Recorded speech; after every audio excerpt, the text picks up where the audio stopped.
ಈ ಕಾಲದಲ್ಲೂ ನೆಲದಲ್ಲೇ ಕೂತು ತಿಂಡಿ ತಿನ್ನುವಂತ ಈ ಒಂದು ಹೋಟೆಲ್ ನ ನೋಡಿನೇ ಖುಷಿ ಆಗೋಯ್ತು. ಒಳಗಡೆ ಹೋಗ್ತಾ ಪ್ರತಿಯೊಬ್ರು ಚಪ್ಲಿನ ಹೊರಗಡೆನೆ ಬಿಟ್ಟು ಹೋಗ್ಬೇಕು. ಇಲ್ಲಿ ನೆಲದಲ್ಲಿ ಹಾಕೋದಲ್ದೆ ಸ್ವಲ್ಪ ಟೇಬಲ್ ಆಪ್ಷನ್ಸ್ ಕೂಡ ಇದೆ. ಕ್ರೌಡ್ ನೋಡಿ ಸುಸ್ತಾಗಿ ಹೋಗೋದಲ್ದೆ ಅಡುಗೆ ಮನೆಯಿಂದ ತರ್ತಿದ್ದ ಬಿಸಿ ಬಿಸಿ ತಿಂಡಿಗಳನ್ನ ನೋಡಿನೇ ಮನ್ಸ್ ಕರ್ಗೋಯ್ತು. ಇಲ್ಲಿ ಹೋಗ್ತಿದ್ದಂಗೆ ಆರ್ಡರ್ ಪ್ಲೇಸ್ ಮಾಡ್ಬೇಕು ಅನ್ನೋ ಕಾನ್ಸೆಪ್ಟೇ ಇಲ್ಲ.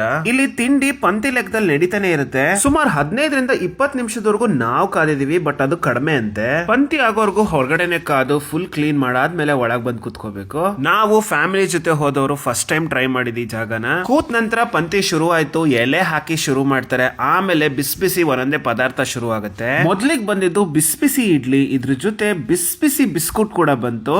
ಆಮೇಲೆ ಅದ್ರ ಜೊತೆ ಚಟ್ನಿನೂ ಇದೆ, ಸಾಂಬಾರು ಇದೆ. ಚಟ್ನಿ ಎಷ್ಟು ಚೆನ್ನಾಗಿತ್ತು ಅಂತೀರಾ, ಬಟ್ ಇಡ್ಲಿ ಎಷ್ಟು ಮೃದುವಾಗಿತ್ತು.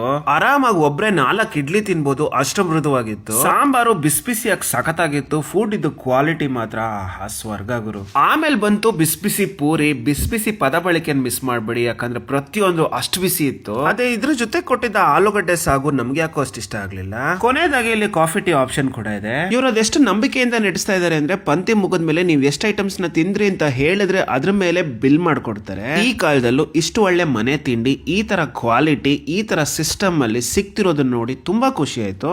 ನಮ್ಮ ಶೃಂಗೇರಿಯ ಮಾರುತಿ ಟಿಫಿನ್ ಸೆಂಟರ್ ವಿಸಿಟ್ ಮಾಡೋದು ಮಿಸ್ ಮಾಡಬೇಡಿ.